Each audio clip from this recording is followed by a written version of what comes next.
ვფიქრობ ასე ჯობია. Smash salami. ჩემი ერთ-ერთი თხოვნა ის არის, რომ თუ გაინტერესებს გამოიწერეთ არხი. რაც შეეხება დღევანდელ ვიდეოს, ჩემ გამომწერებს ცოტას, მაგრამ ორგანულს და ძალიან სასიამოვნო ხალხს მინდა გაგიზიაროთ ჩვენი კლუბისთვის ძალიან სასიხარულო ამბავი. ესპანეთის ფედერაციამ ოფიციალურად გაგვაწევრიანა Copa del Reino, რაც იმას ნიშნავს, ჩვენი კლუბისთვის დაიწყო ახალი ეპოქა, ახალი ერა. მოგვიწევს სხვა ქალაქებში ჩვენი გუნდებით თამაში, გუნდებსაც შეეხება იქნება სამი კატეგორია 16 კაციანი მამაკაცების პირველი, მეორე, მესამე. ორი კატეგორია გოგონების და ვფიქრობ ძალიან სასიამოვნო დღეები გველოდება ბრძოლა მიზნისთვის, რომ ჩვენი კლუბი გამოჩნდეს დიდ ასპარესზე. ჩემთვის ორმაგაც სასიხარულო იმიტომ არის, რომ პირველ რიგში მე ვიქნები მონაწილე და მეორე იმიტომ, რომ ექნება შესაძლებლობა ბევრი ვიდეოები გადავიღო ამა თუ იმ ქალაქის ღირსშესანიშნაობები და კერძები ასევე, რაც დიდი ხნის წინ მქონდა მიზნად, მაგრამ ეს თავისთვის მოვიდა, სურვილები და ოცნებები ხდება. ჩემი არხიც საინტერესო ვიდეოებით დაიტვირთება ისევ და ისევ თქვენთვის. ვისაც პადელი გიყვართ, იმიტომ რომ ამ არხზე არის მხოლოდ და მხოლოდ ყველაფერი პადელზე, პადელის სიყვარულზე, ხუმრობა, მოკლე ვიდეოებიც ასოცირდება ყველანაირად პადელთან და რაც უფრო დიდი აუდიტორია მეყოლება, ძალიან გამიხარდება. ამ ყველაფერთან ერთად კარგი ამბავი კიდევ ისიც გავიგე, რომ ოფიციალურად საქართველოს სპორტისა და კულტურის სამინისტრომ თუ არ ვწდები, ოფიციალურად აღიარა პადელის ფედერაცია, რაც ძალიან სასიხარულო ამბავია. ეს ერთი ნაბიჯი ზოგადად ქართული პადელისთვის წინ გადადგმული, ზოგადად პადელისთვის მსოფლიოში ის, რომ მალე ოლიმპიადაზე იხილავთ ამ სპორტს და ჩვენ ვართ მომსწრენი თუ როგორ დაიბადა ახალი სპორტი, როგორ განვითარდა და საქართველოში როგორ მოიკიდა ფეხი და ვხედავ თუ რამდენად ბუმია, რამდენად ბევრი ადამიანია ჩართული, რაც ძალიან მახარებს. იოდი სოდენას შეიძლება წვლილი მეც შემაქვს. ვარაუდობთ ბევრმა ქართველმა იცით პროვინცია ნავარას შესახებ, შეიძლება თვითონ ნავარა არაფერს გეუბნებათ, მაგრამ აი უმოწყალოთ რომ ხარებს არ ბენიებენ ქუჩებში ქალაქ პამპლონაში, ბევრჯერ მოგვიწევს ვიზიტი, ბევრჯერ თამაში, გასვლითი სახლში, ამხანაგურებიც ასევე და ქრონიკულად შემოგთავაზებთ ვიდეოებს ამ თემასთან დაკავშირებით და ეს ძალიან მახარებს. დღეს კი ჩვენ კლუბში მიმდინარეობს ტურნირი. მოკლე ვიდეოს კლუბიდან შემოგთავაზებთ, რა თქმა უნდა, მაგრამ ვითამაშეთ ჩემი მეწყვილესთან, ვიქტორთან ერთად, ჩემი უსაყვარლესი მეგობარი და არაჩვეულებრივი კომპი, ესპანურად ვიტყვი.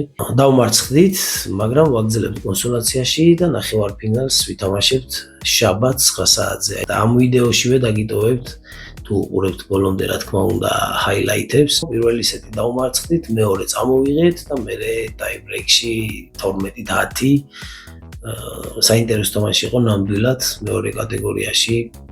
საკმაოდ ძლიერი კონკურენცია, ვერ ვიტყვი რომ ჩვენ შეგვხვდა ყველაზე ძლიერი წვლილი, მაგრამ არსებობს ცუდი დღეები და კარგი დღეები და არა უშავს მოკითხვა ვიქტორს, შენი ბრალია. მართლა. თუ გაქვთ სურვილი რომ უყუროთ ჰაილაიტებს ეს ვიდეო დაასრულეთ ბოლომდე, მაგრამ აი ეხლა სულ რაღაც 2 წამი უბრალოდ დააჭირეთ გამოწერის ღილაკს, მოიწონეთ თუ მოგეწონებათ, რა თქმა უნდა. შესაძლებს დაგვარად გადააზიარეთ ამ პლატფორმაზე YouTube-ზე. ჩემი კონტენტი არის პირველი, ალბათ დროთა განმავლობაში დაგვემატებიან და არასდროს არ აღვიქვამ მოწინააღმდეგებად, რა თქმა უნდა, იმიტომ რომ პირიქით ჩვენ ერთმანეთს გავაძლიერებთ და განვავითარებთ. ალბათ უკეთეს ხარისხსაც დადებენ და მე მჯერა ამის წარმატებას უსურვებ ყველას, მაგრამ ამ ეტაპისთვის რადგან მე გახლავართ ამ კონტენტის პადელთან დაკავშირებით თქვენთვის ქართველებისთვის YouTube-ზე წარმომადგენელი, პირველი წარმომადგენელი, ჩემი თხოვნა იქნება გამოიწეროთ არხი და მეც მოტივაციით გავაგრძელებ ჩემი უსაყვარლესი საქმის კეთებას. და ასევე ჩვენ კლუბს, რა თქმა უნდა, აქვს ლაივ რეჟიმი ტურნირებთან დაკავშირებით, როცა ტურნირებია თითქმის ყოველთვის გვაქვს ლაივი. გამოიწერეთ Padel Arnedo და ნახავთ ნებისმიერ კატეგორიას 4 კორტზე, სხვა დროს, ესპანეთის დროით 18 და 30-ზე, 7-9-ზე, ამიტომ ცოტა გვიან თქვენთვის 10-ის ნახევარზე იწყება ძირითადად ტურნირები და შეგიძლიათ ადევნოთ თვალი ყველა კატეგორიას და ეს დაიმახსოვრეთ კარგად. ვისაც გინდათ რომ პადელი ისწავლოთ, ან ითამაშოთ, ან სიამოვნება მიიღოთ ამ სპორტისგან. პადელი არ ისწავლება მხოლოდ კორტზე. უნდა ითამაშო თავით. უყურეთ პრემიერ პადელს აუცილებლად YouTube-ზე, Red Bull TV-ზე და უყურეთ G-Padel Arnedos ოფიციალურ გვერდზე YouTube-ზე, გამოიწერეთ, რა თქმა უნდა, არხი სასურველია და ადევნეთ თვალი ჩვენს ტურნირებსაც. ნებისმიერი დონის მოთამაშისთვის იქნება საინტერესო, იმიტომ რომ შეგხვდებათ ყველა კატეგორიის მოთამაშე. პირველ კატეგორიაში, რა თქმა უნდა, ჩვენი ბიჭები თამაშობენ ხშირ შემთხვევაში პრემიერ პადელის პრევიას, პლეი-ოფებს, ჯერჯერობით არ გაგვიმართლა, მაგრამ ძალიან დიდი ძალა გვყავს და ადრე თუ გვიან ჩვენ წარმომადგენელი გვეყოლება პრემიერ ლიგაში, დარწმუნებული ვარ. მაგრამ ჩემი ყველაზე დიდი ინტერესი ის არის, რომ ადრე თუ გვიან ვინმე ქართველი თუ დაბადებულია, ყველა მშობელს მიმართავ, ქართული ცეკვების შემდეგ და ფეხბურთის შემდეგ დამატებითი სპორტი, ჰობად უქციეთ პადელი, იმიტომ რომ შეიძლება ჩვენს ქვეყანაში არის დაბადებული მომავალი პრემიერ პადელის დონის მოთამაშე პადელერო და ვიამაყებთ ნამდვილად, გიყვარდეთ პადელი და ისიამოვნე პადელით. Smash, adios.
You move it, you make my slinky go.